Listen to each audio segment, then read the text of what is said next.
Assalamualaikum warahmatullahi wabarakatuh. Salam sejahtera untuk kita semuanya. Pada pertemuan kedua kali ini, kita akan membahas mengenai model infrastruktur jaringan. Nah, sebelumnya perkenalkan saya Cintia dengan NIM 2205097401 dari kelas Pendidikan Teknologi Informasi 2022A dan dari Universitas Negeri Surabaya. Pada pembahasan model infrastruktur jaringan, di sini kita akan membahas mengenai 8 topik yang sudah dibagi. Nah, topik yang pertama yaitu pengertian jaringan, topik yang kedua yaitu penerapan jaringan terpusat dan terdistribusi. Kemudian topik yang ketiga mengenai pembagian jaringan berdasarkan cakupan, topik yang keempat pembagian jaringan berdasarkan akses. Topik yang kelima mengenai pembagian jaringan berdasarkan cara membangun. Topik yang keenam topologi jaringan. Topik yang ketujuh pembagian jaringan berdasarkan siarannya. Dan topik yang kedelapan yaitu pembagian jaringan berdasarkan penggunaan kabel. Next di topik yang pertama yaitu ada pengertian jaringan. Nah, kira-kira jaringan itu seperti apa sih? Jaringan komputer adalah sistem jaringan yang menghubungkan sejumlah komputer dan perangkat lain. Hal tersebut memungkinkan komunikasi dari berbagai informasi antar komputer yang otonom dan mandiri. Dalam jaringan komputer, komunikasi data seperti pengiriman pesan dan transfer file diatur oleh protokol komunitas yang memastikan pertukaran informasi yang efisien. Selain itu, jaringan memungkinkan berbagai sumber daya seperti printer, file, atau koneksi internet, meningkatkan efisien dan kolaborasi antar pengguna. Namun, keamanan jaringan juga menjadi perhatian penting dengan adanya ancaman seperti peretasan yang dapat membahayakan integritas dan kerahasiaan data. Next, di topik yang kedua yaitu penerapan jaringan terpusat dan terdistribusi. Bisa dilihat untuk gambar jaringan terpusat dan juga gambar jaringan atau sistem terdistribusi pada PPT. Kemudian jaringan terpusat adalah jenis jaringan komputer di mana semua perangkat, data, dan sumber daya utama terpusat atau dikelola dari satu titik pusat. Jaringan terpusat ini biasanya berperan sebagai server atau host sentral yang mengontrol dan menyediakan layanan kepada perangkat lain dalam jaringan. Kemudian ada sistem terdistribusi, merupakan sistem perangkat lunak yang dibangun di atas jaringan dengan tingkat keterpaduan dan transparansi yang ditentukan oleh perangkat lunak, bukan perangkat keras. Nah, sistem terdistribusi sendiri perbedaannya sendiri terletak pada sistem operasi yang digunakan. Penggunaan sistem terdistribusi tidak perlu menyadari banyaknya proses yang terjadi di latar belakang. Next, di topik yang ketiga yaitu pembagian jaringan berdasarkan cakupan. Untuk pembagian jaringan berdasarkan cakupan merujuk terdapat 4 fokus utama atau kategori utama dalam perbandingan jaringan berdasarkan cakupan. Yang pertama ada personal area network. Contohnya yaitu mouse, handphone, atau printer yang terhubung secara personal kepada perangkat kita. Nah, personal area network memungkinkan pengguna untuk mengelola perangkat pribadi mereka dengan mudah tanpa kabel atau koneksi fisik yang rumit. Hal tersebut memberikan fleksibilitas dan mobilitas yang tinggi dalam penggunaan perangkat-perangkat tersebut di sekitar individu pengguna. Kemudian selanjutnya ada local area network.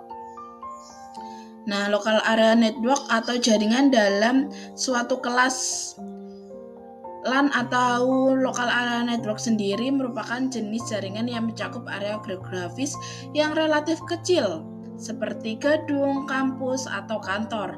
Biasanya LAN digunakan untuk menghubungkan perangkat-perangkat dalam suatu lokasi fisik, memungkinkan pertukaran data dan yang cepat dan efisien. Jaringan LAN sendiri umumnya menggunakan teknologi Ethernet atau Wi-Fi untuk menghubungkan komputer-komputer dengan perangkat lainnya. Kemudian yang ketiga ada Metropolitan Area Network atau jaringan dari satu kota dengan wilayah atau wilayah. MAN sendiri mencakup area geografis yang lebih besar daripada LAN, biasanya mencakup suatu kota atau wilayah metropolitan. MAN sering digunakan untuk menghubungkan beberapa kantor atau kampus di kota-kota yang sama, menyediakan koneksi antar LAN yang terpisah. Teknologi yang umum digunakan untuk MAN melibatkan koneksi serat optik dan teknologi jaringan berkecepatan tinggi. Selanjutnya yaitu ada WAN, yaitu Wide Area Network. WAN sendiri merupakan jaringan dari yang mendunia. Nah, WAN mencakup area geografis yang sangat luas, bahkan mencakup negara atau benua. WAN memungkinkan komunikasi antar lokasi yang jauh dan dapat mencakup jarak yang sangat besar. Contohnya yaitu internet. Internet merupakan contoh utama dari penggunaan WAN yang menghubungkan jaringan-jaringan yang tersebar ke seluruh dunia. WAN menggunakan teknologi seperti koneksi lebar, listrik line, dan teknologi komunikasi satelit untuk mencapai koneksi jarak jauh. Pembagian tersebut mencerminkan skala dan ukuran jaringan dengan LAN fokus pada area yang terbatas, MAN melibatkan wilayah metropolitan, dan WAN memberikan cakupan yang sangat luas termasuk koneksi antar kota, negara, dan juga benua. Setiap jenis jaringan memiliki karakteristik dan kegunaan sesuai dengan kepribadiannya masing-masing atau kategorinya masing-masing. Kemudian next di topik yang keempat yaitu ada pembagian jaringan berdasarkan akses. Dibagi menjadi dua, yaitu internet dan juga intranet. Nah, internet sendiri merupakan jaringan global yang tersebar yang menghubungkan jutaan perangkat komputer di seluruh dunia. Internet adalah jaringan terbuka yang dapat diakses oleh publik dan digunakan untuk berbagai tujuan, contohnya penelitian, komunikasi, bisnis, liburan, dan lain-lain. Kemudian ada intranet. Intranet sendiri merupakan jaringan komputer yang terbatas oleh suatu organisasi atau perusahaan. Intranet digunakan untuk memfasilitasi komunikasi dan pertukaran informasi internal dalam organisasi tersebut. Kemudian internet, jika internet itu memiliki akses internet yang bersifat publik, sedangkan intranet memiliki akses yaitu terbatas kepada orang-orang yang bekerja di organisasi tersebut saja. Next di pembahasan kelima, di topik yang kelima yaitu ada pembagian jaringan berdasarkan cara membangun. Untuk yang pertama itu kan ada jaringan infrastruktur ya. Untuk jaringan infrastruktur atau infrastruktur network merupakan jaringan komputer yang dirancang dengan struktur yang tetap dan terorganisir.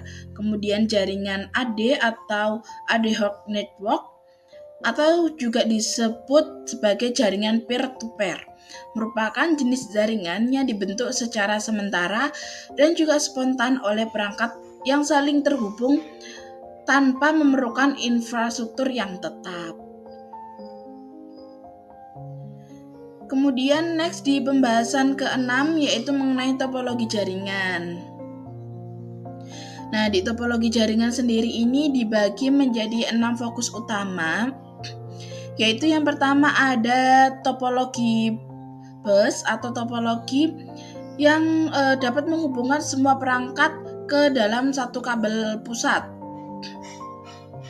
Data dikirim ke seluruh jaringan dan perangkat yang dituju akan menerima dan memproses data tersebut.